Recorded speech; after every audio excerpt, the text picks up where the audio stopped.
I am. It's very interesting, actually, learning how to rest. Because you think you're resting, but you're kind of like doing non-work things in a work way. On this podcast as well, I've had these conversations where people do not know how to completely rest. Yeah, I think I've reflected on this a lot this year, thinking, how did I get here? How much of it was conscious decision making? Didn't have anyone really to talk to me about the professional world.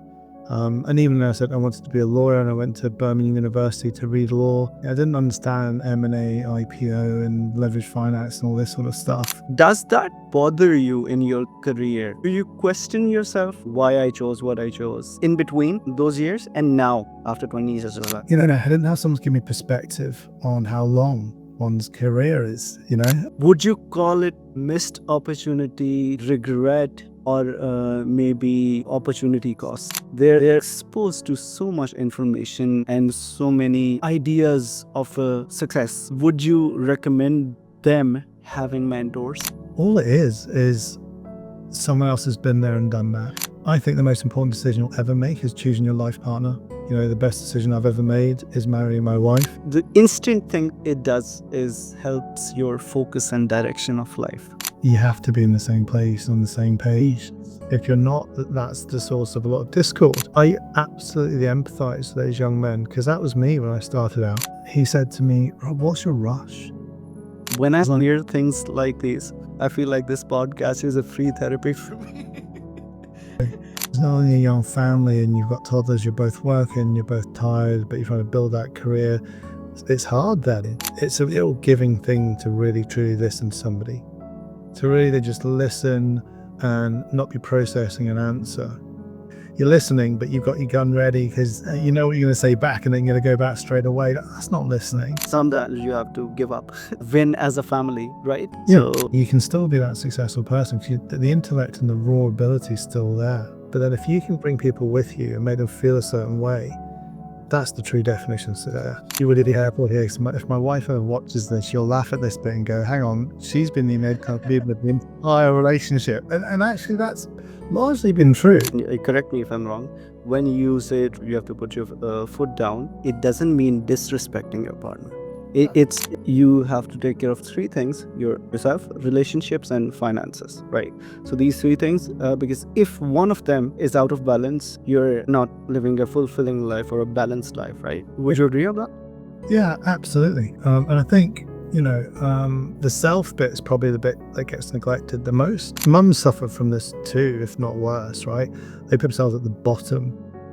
Everyone else comes first and it's them, but the heart of the family, if not, more than us. This is necessary, taking care of yourself so that you can take care of others. I have ADHD. As a person with that condition, it's already hard, but it's also harder for people around us to live with us, I need to give my wife a huge shout out here because she's been the one that's really led the family on this journey. We put a lot of bad habits into the ADHD bucket as well. It's not always going to work because life isn't like that, whatever your circumstances, right? There's always bumps in the road, but they're just bumps in the road. 2 years back, I found out about my ADHD. My whole life, I was living with ADHD, and my mother she helped me through it without me knowing I had it.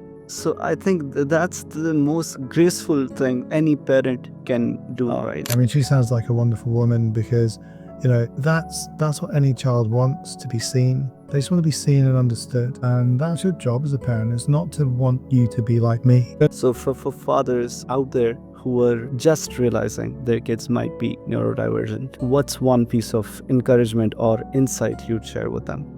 Beautiful. I think this would be the highlight of this conversation. Thank you, because it's so powerful. Thank you for that. Welcome back to Building Balance, the podcast where we help young men build fulfilling lives through self-leadership, meaningful relationships, and purpose-driven growth. This is your host, Muhammad Ali. Today's episode is for any man trying to juggle work, marriage, fatherhood, and still find space for himself.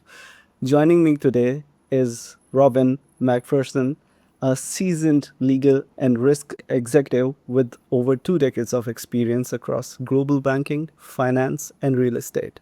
But what stands out most is how Robin has navigated his personal and professional life with presence, emotional intelligence, and intentionality, especially as a husband and a father of a neurodivergent family.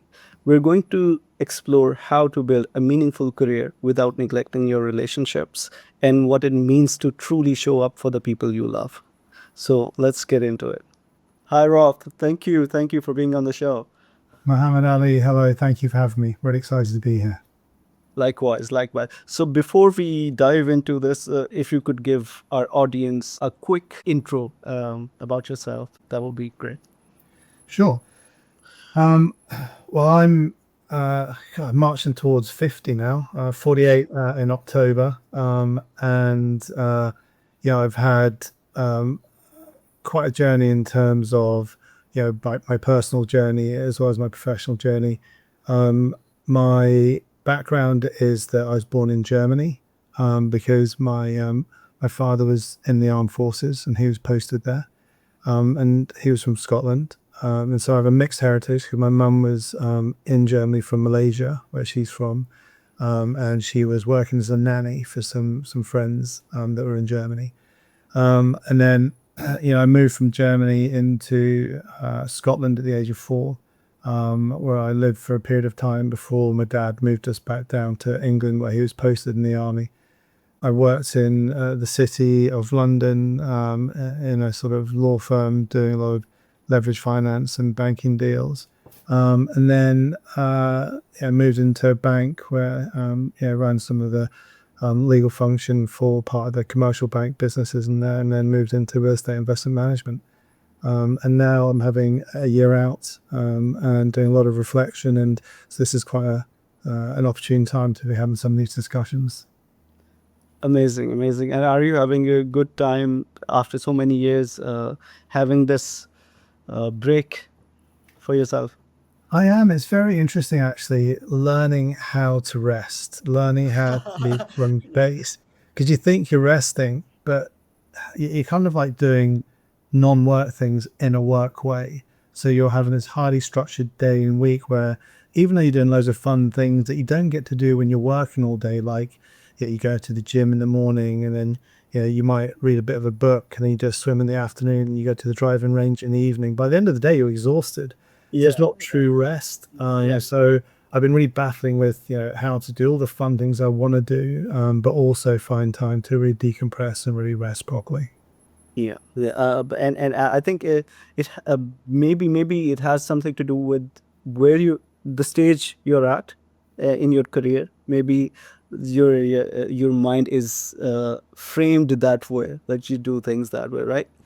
I think it's true. You become slightly conditioned by your career because you're so time poor that you want to maximize your productivity. So time is so precious, and so when you have time, you treat it with respect and you want to really make the most of it. But you don't think about using time to rest in the way that I've started thinking about it this year. Thank you for sharing that. And I think, but you're not alone. First of all, you're not alone in this because not just in my life, but on this podcast as well, I've had these conversations where people do not know how to actually like completely rest. Yeah, yeah. It's pretty common challenge, I think, in Yeah, yeah, the it's quite. modern world. Yeah, I think maybe it's the like cost of the life we earn, right? Especially at the senior executive levels as well, right? Yeah. So okay, but starting from the thank you for the introduction. Let's start with the professional journey. Okay, so the world you've led for about 20 years. What first led you to a career in law and finance, and what have been some defining moments along the way? I mean, I've reflected on this a lot this year, thinking, how did I get here? How much of it is conscious decision making? And uh, you know, in some respects, it's quite a pithy reason. My mum's from an Indian background where you'll hear a lot of people say be a doctor or a lawyer. And I had a sort of leaning towards all the skills and talents you need to be a lawyer, and so that's the route that I chose. I wanted to study history university, but when I was speaking to my teachers at school, they explained that if I wanted to become a lawyer, that was an extra year of study, so I'd have to convert. But we didn't have much money, and so I couldn't spend too much time in education. And so I started on a career in law because that was kind of the thing my mum told me to do. I actually interviewed to go into the Royal Marines, into their Young Officer Corps, and they offered to put me through university, then let me be a lawyer in the Royal Marines. And I tussled with that with my dad for a bit, who's from the armed forces, and he discouraged me from that, saying, look, if you want to be a lawyer, just do it properly and go into a proper legal law firm. And again, I've been reflecting this year on that sort of sliding doors moment. But that started me off in my career working in the city. But I'll be honest, I came from a background where I was the first to go to university. Didn't really have, my mum and dad both left school at 16. Didn't have anyone really to talk to me about the professional world. And even though I said I wanted to be a lawyer and I went to Birmingham University to read law, I still didn't really know what the city was. I didn't understand M&A, IPO and leverage finance and all this sort of stuff. That was a world that was totally unknown to me. I didn't come home and see my dad reading the FT. He was reading the Sun. It was a super steep learning curve from law school right through into training contract and in the city. And does that bother you in your career during, like, if we talk about these 20 years? Do you question yourself why I chose what I chose, like in between those years and now after 20 years as well? Yeah, I mean, that's a great question. I went through a period where I was really struggling with, is this for me? And my wife is an incredible human being, and she put me on this course called Change Makers or Career Change. I can't remember. It was down near Trafalgar Square, and they help you think through whether if you want to make a change in career, why that is and how to do it, and to get rid of all the excuses, etc. And I was at the bank at the time, at RBS, and actually, I did the exercise and realized 80% of what I did, I truly enjoyed. There's just 20% that was really niggling me. So it's quite a useful exercise to think, you don't feel very happy, but why, and how much of that is to do with the whole job or just parts of it. So I've spent time during my career reflecting on, is this the right thing? Is it fulfilling me? Am I really happy with this? And then this year, I spent some time in Scotland with my dog, just walking in the Highlands, and really taking that time to get away from everything and really think about it. And I was listening to a lot of The Rest Is Politics, which is a political podcast with Alistair Campbell and Roy Stewart, and they had Sir Alex Younger, who's the former head of MI6, on, and he's talking about a lot of what they do in the Foreign Office, etc. And before I started my training contract, was interviewed by the Foreign and Commonwealth Office, as it was then known.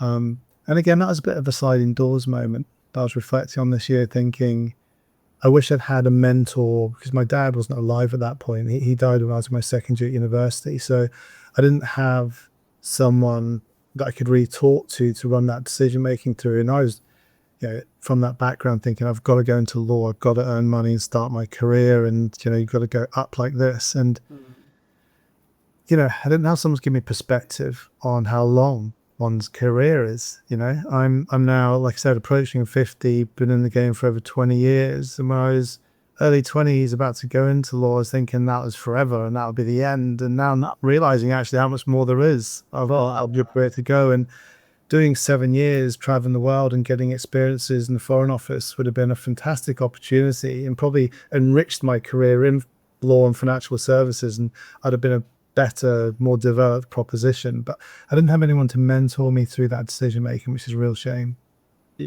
So would you call it um, um, missed opportunity, regret, or maybe opportunity cost? Uh, Yeah, another great question, because again, that's what was turning over in my mind. And ultimately, I had to conclude no, it wasn't a potentially missed opportunity, but no regret, because, I am where I am right now, and I'm incredibly grateful for my life. If I'd taken that road, I probably wouldn't have met my wife and wouldn't have the kids that I have. And I have had a great career, and I have a lovely life, and I'm very, very grateful for everything. Who knows what life would have looked like if I'd gone down that other path? It could have been better, worse, who knows? But there's no regrets about it. There's a little bit of, I wish I could know how that would have gone. Um, but certainly no regrets there. Thank you. That's a beautiful way of thinking, and especially at younger ages, where most of our audience is in that phase. Woo, that's when it's different for like these days. It's very different, especially if you we can't even start talking about Generation Z, but they're exposed to so much information and so many ideas of success, right? So would you would you recommend them having mentors? Yeah, I mean, and that's how we met, through Roots Inspire, which is about mentoring people and their careers, and navigating that. And yeah, certainly. I mean, I still look to people to mentor me. And all it is someone else has been there and done that. And we all need that, whether it's career or whether it's life, because it doesn't matter if, you've got a 150 IQ and you think you're the brightest person in the world and you've read all the books. That is still no substitute for experience. Yeah. Yeah. And I talk about this with like people that's going to have a family. You can intellectualize having young children, sleep deprivation, worry, all this sort of stuff. But until you've had them and you've lived that and you've felt it, you'll never really know what that's like. So experience is, priceless. So seeking out people that can give you the benefit, the experience, and mentor you through things, I think it's invaluable. Thank you for that. And building on the your professional life, you've worked through both growth and downsizing phases, right?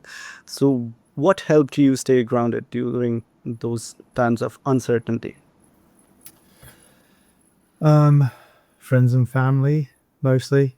Good leadership as well. I can think of some particular good leaders that I've had in my career that really help keep you focused on the vision and where you are, and not to be distracted by the noise. So I think that is super important when you're looking to build a career. Really look for those leaders that can help you be centered and show you where north is.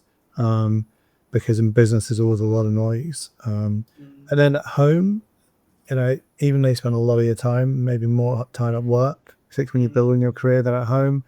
At home, I think the most important decision you'll ever make is choosing your life partner. The best decision I've ever made is marrying my wife.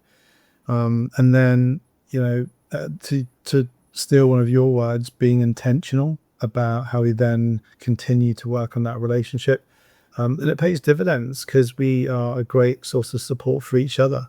So, when you come home, being able to talk about things and really listen to, the support you can get from your partner at home, that's also really critical to helping you feel grounded and maintain perspective when you're right in the maelstrom of everything. Beautiful. And you're, I think, out of the we've recently recorded, I think, five episodes. You're the third person to say this. The best investment is the partner you choose. Yeah. So, which keeps. I believe in this as well, and I think I'm lucky. So I'm very early in my life, so there are tests to be coming. But yeah, so I'm very happy with the decision I made as well. So I think I can only talk about initial phases. The first 2 years so far I can talk about of marriage. I think um, it the instinct thing it does is helps your focus and direction of life, right? So is that the same for you as well, and your perspective on it? Yeah, I mean, nothing's a straight line, I would say. I think you're better at things at different stages. I think when you're younger, you're still coming out of a stage where you're enjoying still a lot of the things in life that you were enjoying before getting married, and once you got married, whether it's playing loads of golf or going to watch the rugby, etc. And it's a real transition phase to reshift that focus and figure out what your new priorities are. Um, yeah, I found it much easier later in life to make that transition. And I think that it's so important to make sure that you know what those priorities are between you as a couple and as a family, because you have to be in the same place on the same page. Because if you're not, that's the source of a lot of discord. Um, but that's where being honest and communicating with each other about your needs is so important.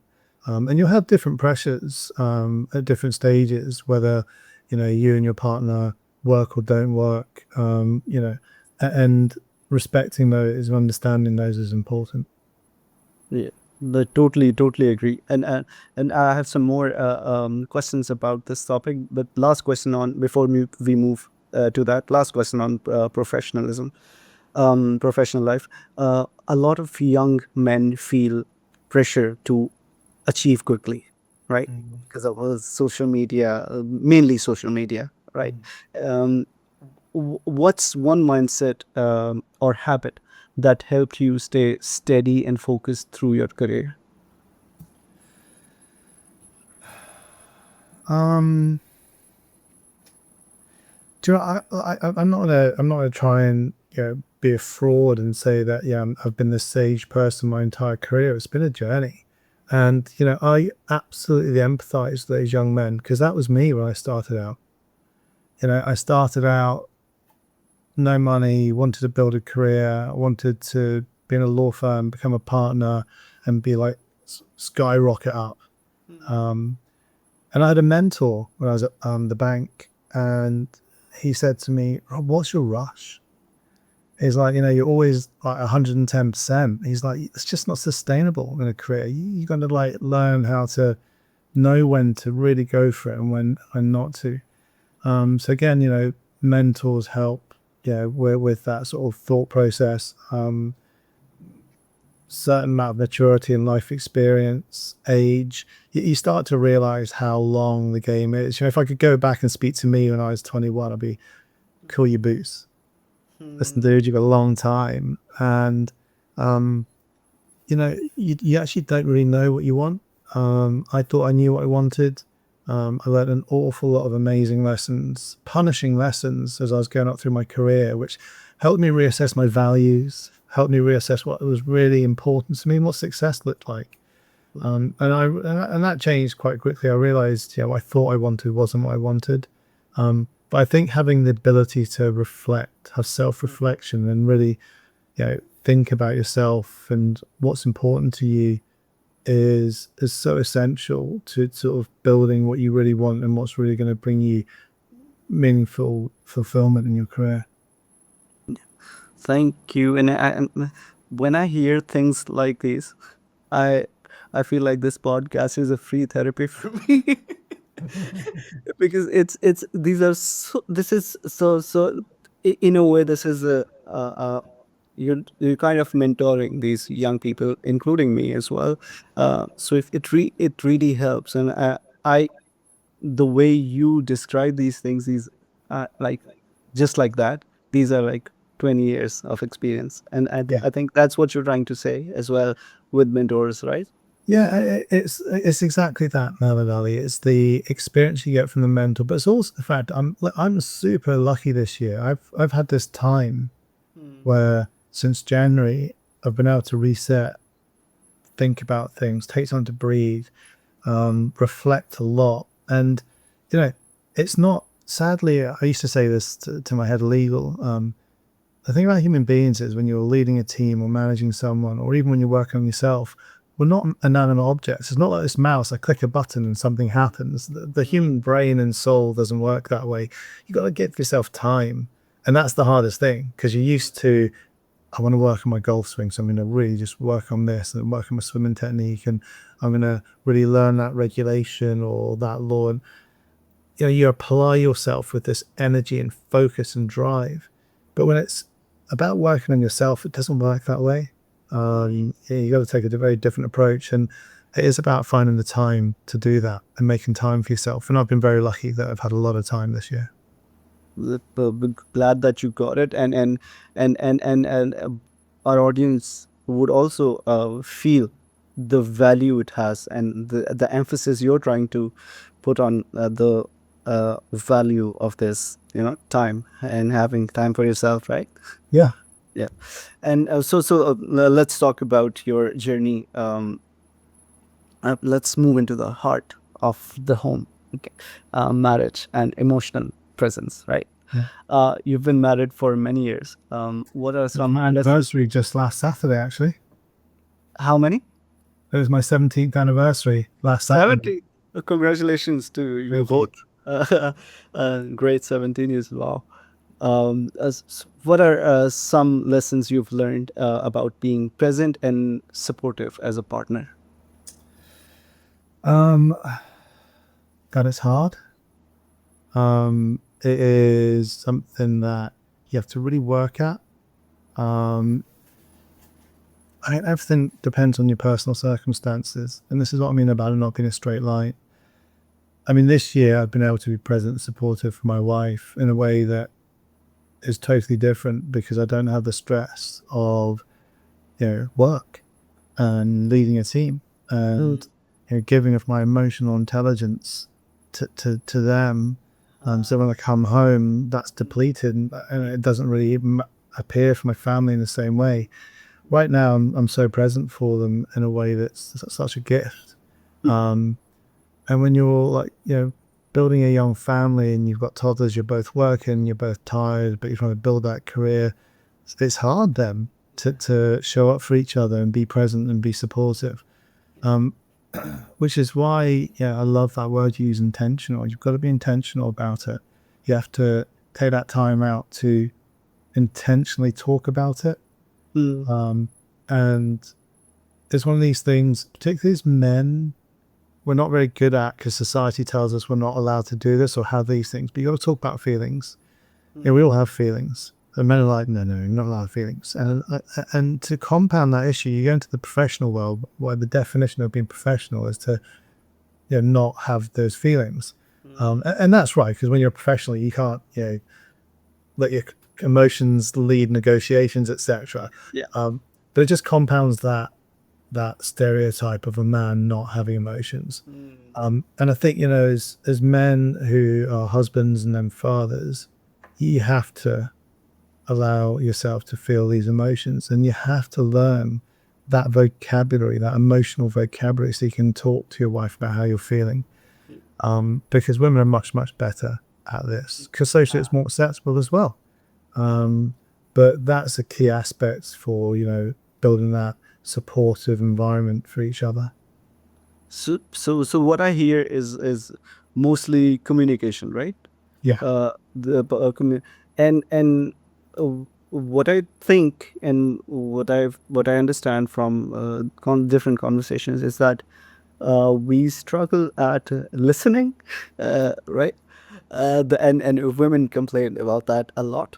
So how can we improve that aspect of being so if we being present, intentionally present? So obviously it is something we have to do consciously, right? Listening. So how do we do that? Yeah, I mean, for me, I've done many courses at the bank around this. Before we got married, we had to do a marriage preparation course at the church so we could get married in a church or have a ceremony in France. And they talked about this as well. And the themes are always the same, which is it's a real giving thing to really truly listen to somebody. to really just listen and not be processing an answer whilst you're listening to them. Yeah, whatever analogy you want to use, like the guns thing was one that always resonated with me, which is you're listening, but you've got your gun ready because you know what you're going to say back, and then you're going to go back straight away. That's not listening. So really taking the time to listen, and you have to figure out, for you what it is that might be getting in the way of listening. For some people, it's been able to be centered and just breathe into it and really let yourself. Because sometimes when you're listening, you're getting triggered as well. Because it depends what you're listening to and what the conversation's about. I mean, quite often when you really need to listen, it's because you guys are having an argument or you're having some sort of difficult conversation. And that's the same at work as it is at home.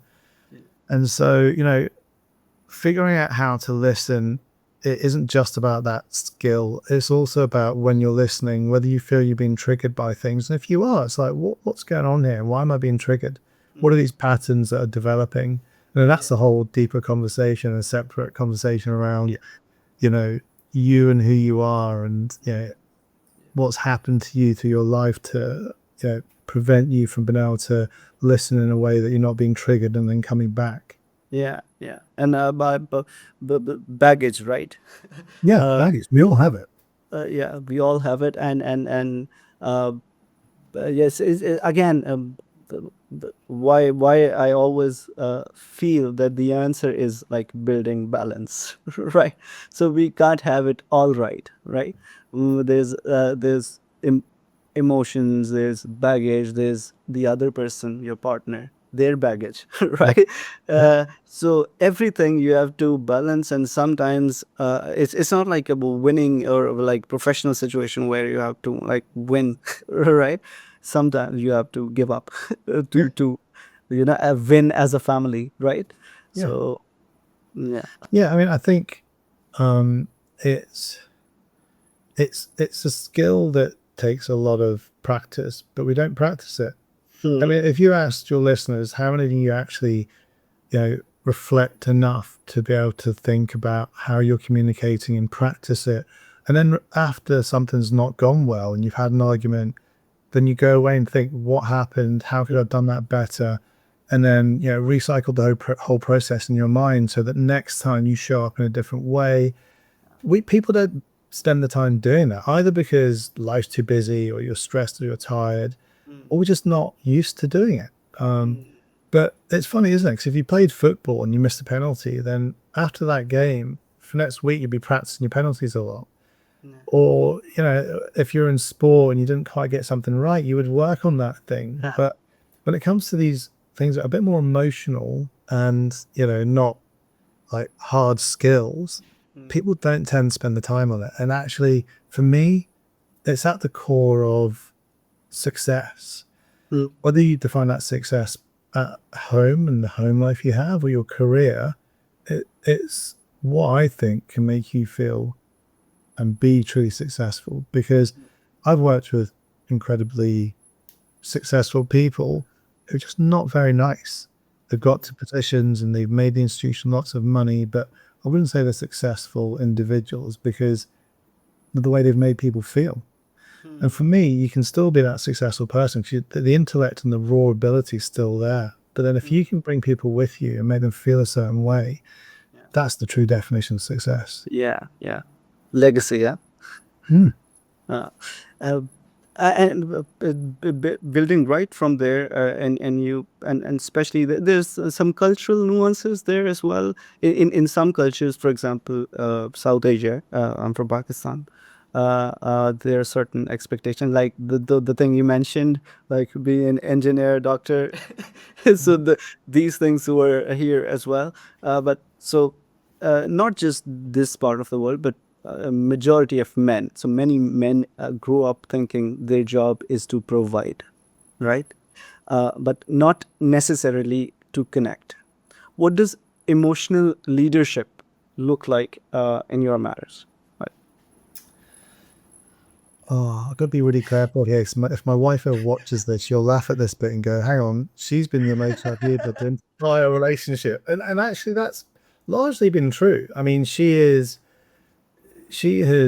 like mentored me and taught me about emotional leadership for years. I've become, from when we first met each other, when, the phrase was she rounded my edges, because I was quite a sharp character, because it was all about cut and thrust and getting places and all the rest of it. And she rounded those edges a little bit.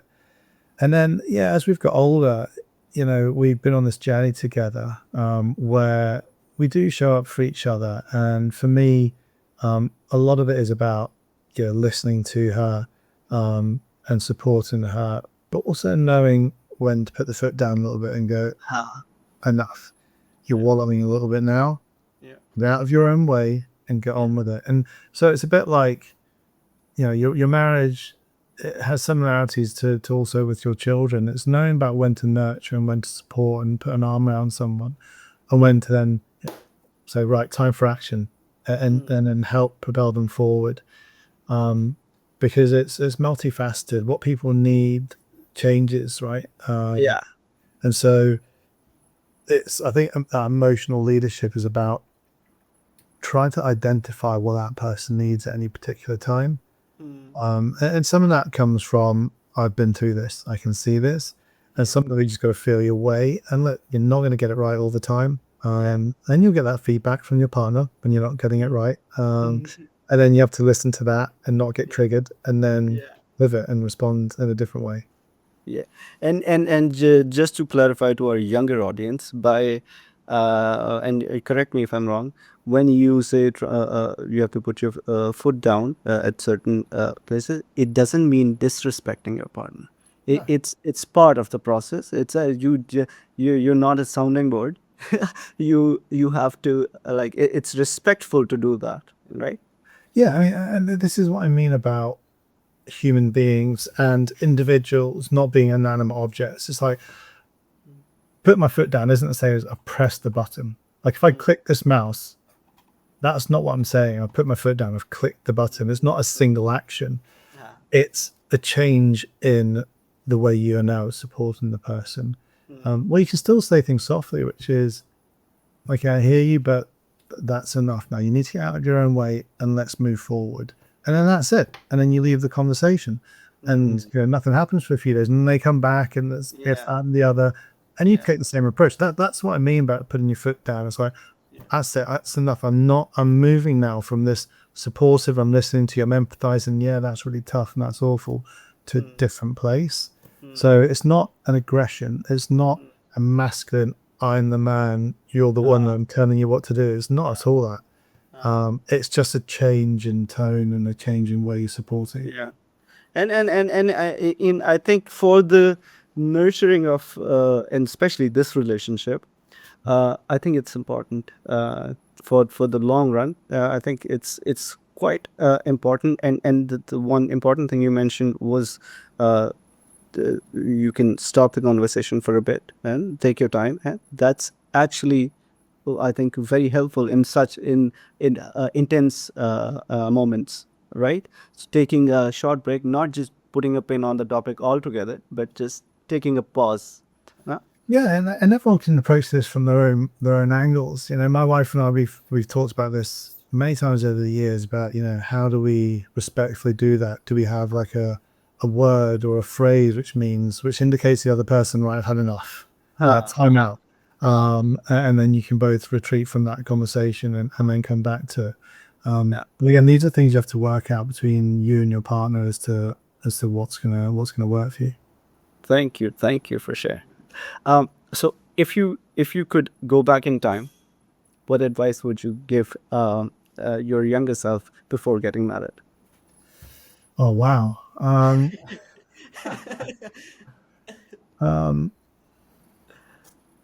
think it would be, try to do more work on myself earlier. And I think it would be try and figure out which parts of you as a person have been blocked and how that's affecting your relationship. Definitely. I mentioned earlier on about emotions and emotional language. And I think the way that you communicate with somebody very much is determined by your baggage, to use your phrase. And I think I've always been reflective. I've always been self-aware. But some things are buried deep, and I think they take time to come out. But if I could go back, I'd say be more intentional earlier on and try and access the parts of you which are maybe a bit further pressed down, because at the moment your intellectual self is leading everything. So you're like building a career and got to do this and I'm buying a house, and everything you're approaching is with your intellect, and so everything's so driven in a one-dimensional way. It doesn't leave much space for the other parts of you to provide your sort of whole self to your relationship. And so, yeah, I'd say just try and more consciously do more work on yourself earlier on. Beautiful. And the it directly connects with the one my so this building balance podcast is part of a larger concept that I call perfecto casa, which means a perfect home. So how I say the theory behind perfecto casa is you have to take care of three things: your self-care, sell yourself, relationships, and finances, right? So these three things, because if one of them is out of balance, you're not living a fulfilling life or a balanced life, right? Would you agree on that? Yeah, absolutely. And I think, the self bit is probably the bit that gets neglected the most. Ex- Because I think that for a lot of men, as you said, we feel like we have to provide. And so you're just pushing so hard. And as part of that, you're trying to also maintain relationships and provide for your wife and your kids and be there for them and show up for them. And try and earn enough money to then build the life that everyone wants, or that you think everyone wants, and you think you want, but you're not really taking enough time for yourself.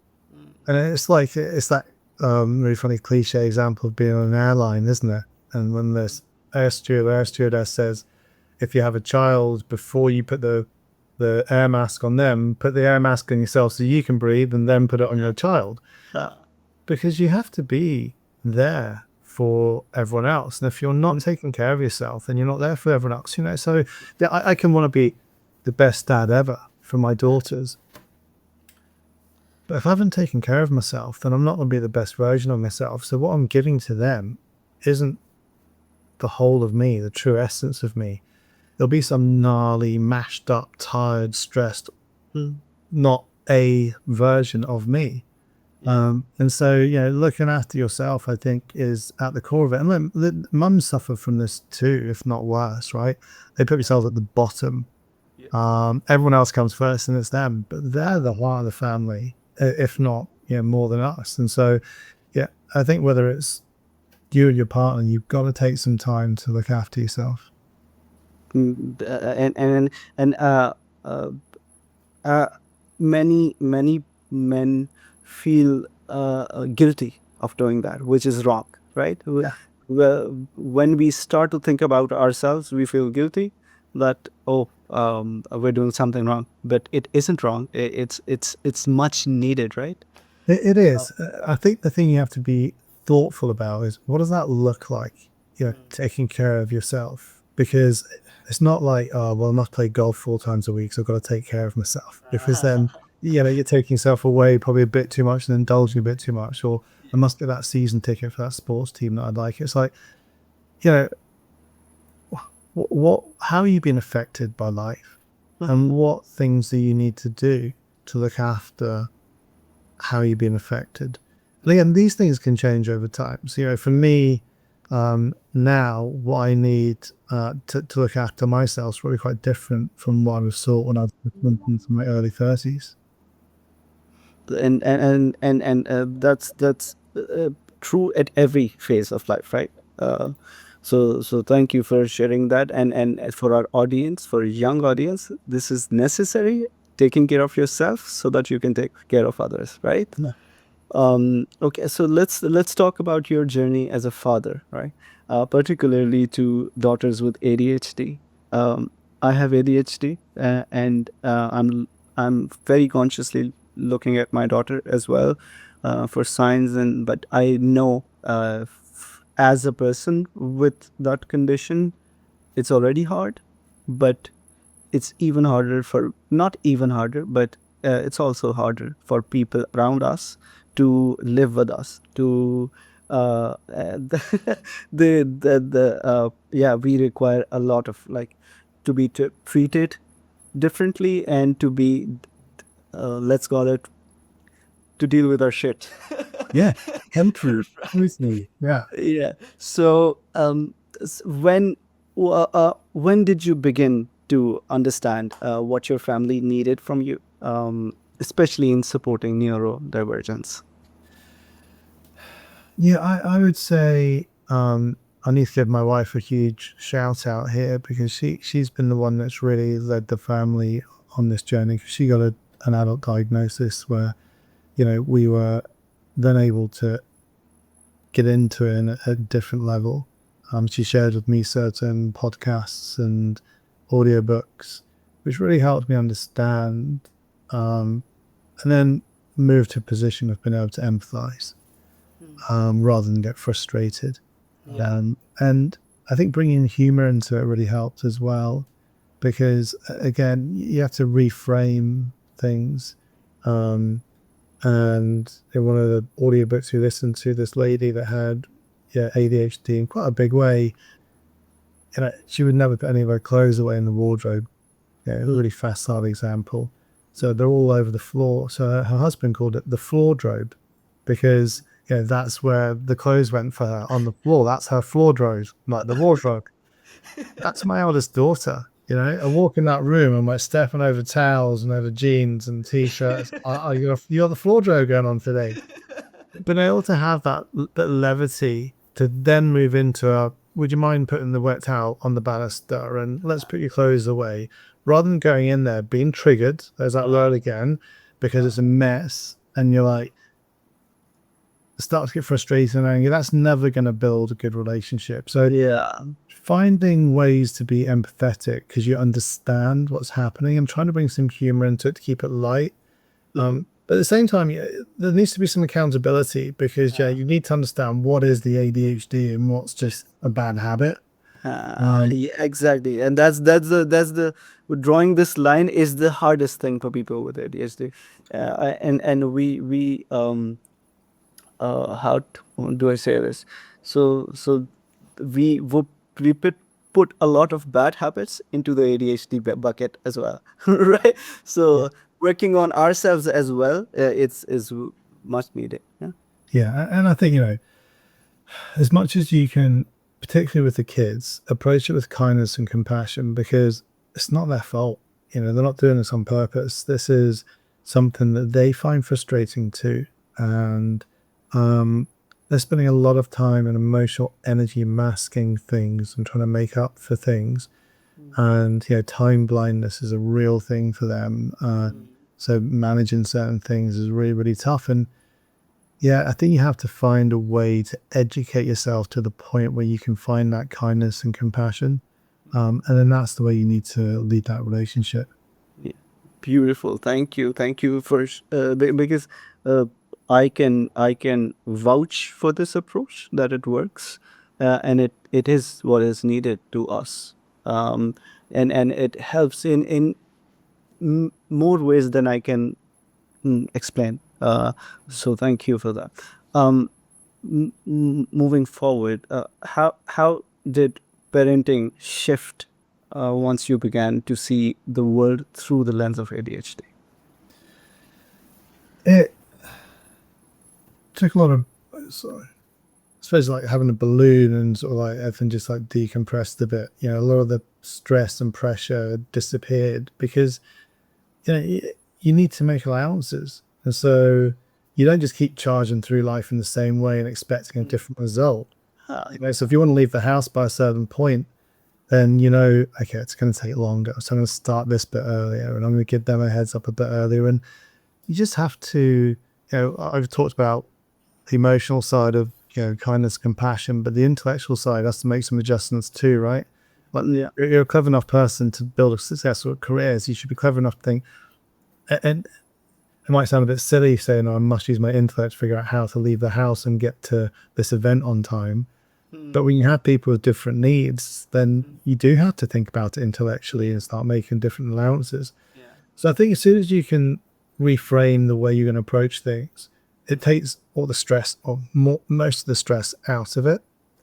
Beautiful. Give yourself an opportunity to have less stress and a smoother pathway. It's not always going to work because life isn't like that, whatever your circumstances, right? There's always bumps in the road, but they're just bumps in the road. There's no need to get so emotionally het up about them. They're just something else you have to deal with and then move on. What's the worst that's going to happen? You might be a bit late for something, or it's about reframing things and understanding what's truly important. Yeah. Larger scheme of things, huh? Yeah. Totally agree with this, and I'm just thinking from the other from the receiving end, how this helps. So my mother has been like my biggest support dealing with this. So I just found out, like last year I found out, so 2 years back I found out about my ADHD. My whole life I was living with ADHD, and my mother was uh, so how do you say it, she helped me through it without me knowing I had it. So I think that's the most graceful thing any parent can do, right? Yeah, I mean, she sounds like a wonderful woman because, that's what any child wants, to be seen. They just want to be seen and understood. And that's your job as a parent. It's not to want you to be like me. It's not for you to be like what society requires you to be, because it's so narrow in its requirements for how a person has to be. You should just celebrate your children for who they are. Within that, I'd say you still need to help them get the skills for the real world, because they're not always going to be at home within your protection. And whether it's when they go to school, they go to a job, they still have to turn up to the lesson on time or the job interview on time. There's still certain things you have to help them with, but that doesn't mean you can't see them for who they are and then put around them the scaffolding they need in a way that makes them feel filled up rather than lesser than. It's taking me to a lot of places, but respecting your time, I'll just move forward with the next question, which is very relevant to this one for our audience. So for fathers out there who are just realizing their kids might be neurodivergent, what's one piece of encouragement or insight you'd share with them? Educate yourself. Either find someone that's already a parent of neurodivergent kids and you think has successfully navigated that, or educate yourself through books, podcasts, whatever it is, because you have to understand your child and you have to understand what they're going through. And then again, you have to just be able to empathize with that. Because, we don't get angry at someone that's got poor eyesight and can't read the page. We give them spectacles to put on and say, oh yeah, poor you. Here, have these. Oh yeah, that's much better. I can do what you can do now. Thank you very much. It's no different just because it's inside the head. The brain needs something different. It operates in a different way and it needs help. And your job is to help. So educate yourself, understand, and then help provide the scaffolding, the tools that your children need.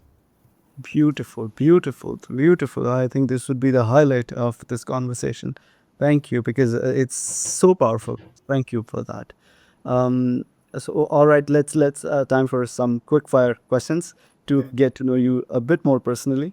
So, you ready for that? Yeah, ready? Okay. One habit that helps you reconnect with your family after a long day. Singing. Singing? Yeah.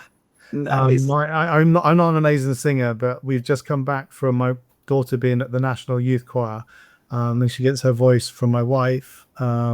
So I can hold a tune, but they're both excellent singers, and we love to listen to music in the kitchen and sing. Beautiful, beautiful. A book or a quote that's shaped your leadership or fatherhood journey. Or a book that shaped my leadership. Is it up there? Is it up there? So career-wise, there's a really interesting book that I read called, I'm looking at it up there, which is why I'm looking upwards, Winning by Jack Welch. Winning by? Winning by Jack Welch, who used to be the CEO of General Electric. Okay.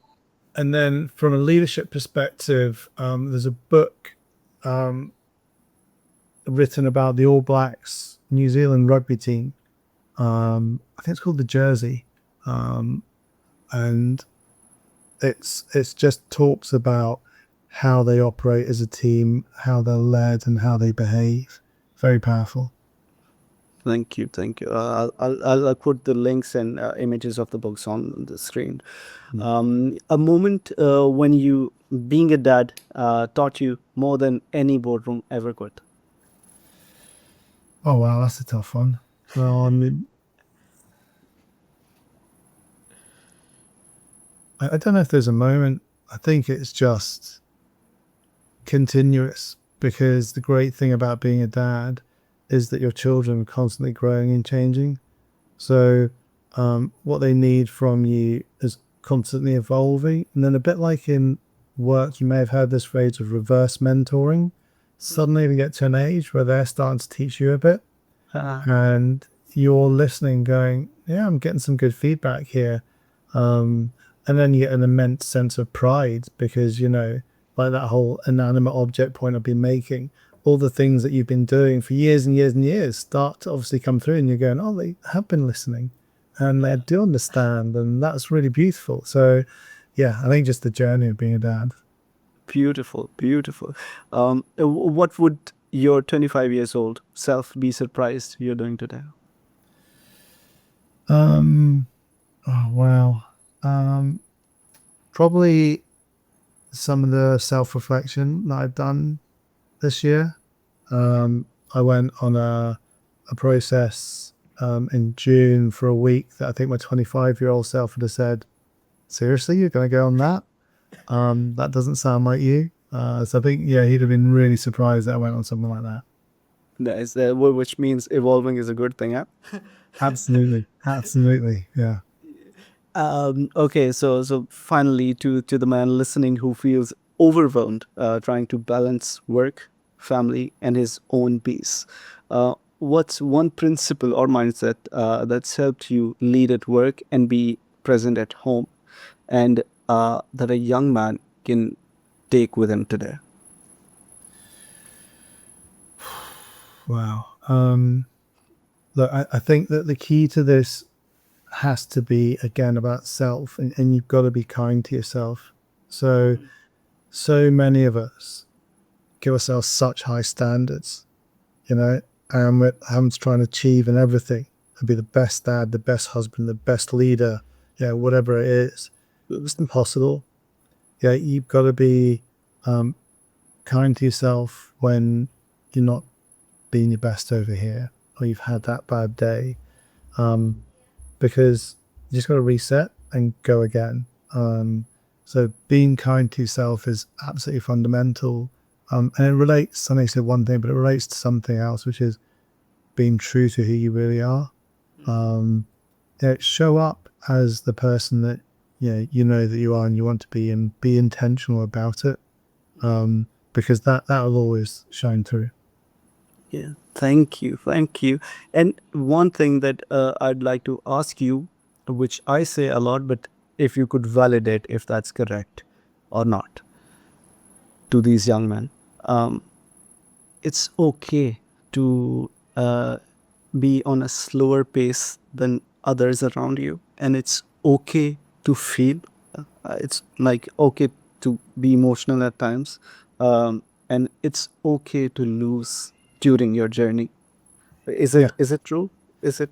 Yeah, because guess what? You described a lot of people.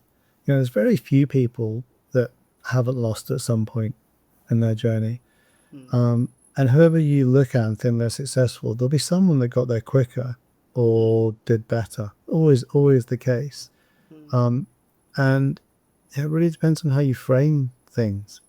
Look, it is, I'll acknowledge, it's easier to say all these things at this stage of your career when you've achieved a certain amount, etc. But yeah, I could sit here going, oh, but that person that I came through law school with did even better and they got there quicker and this, that, and the other.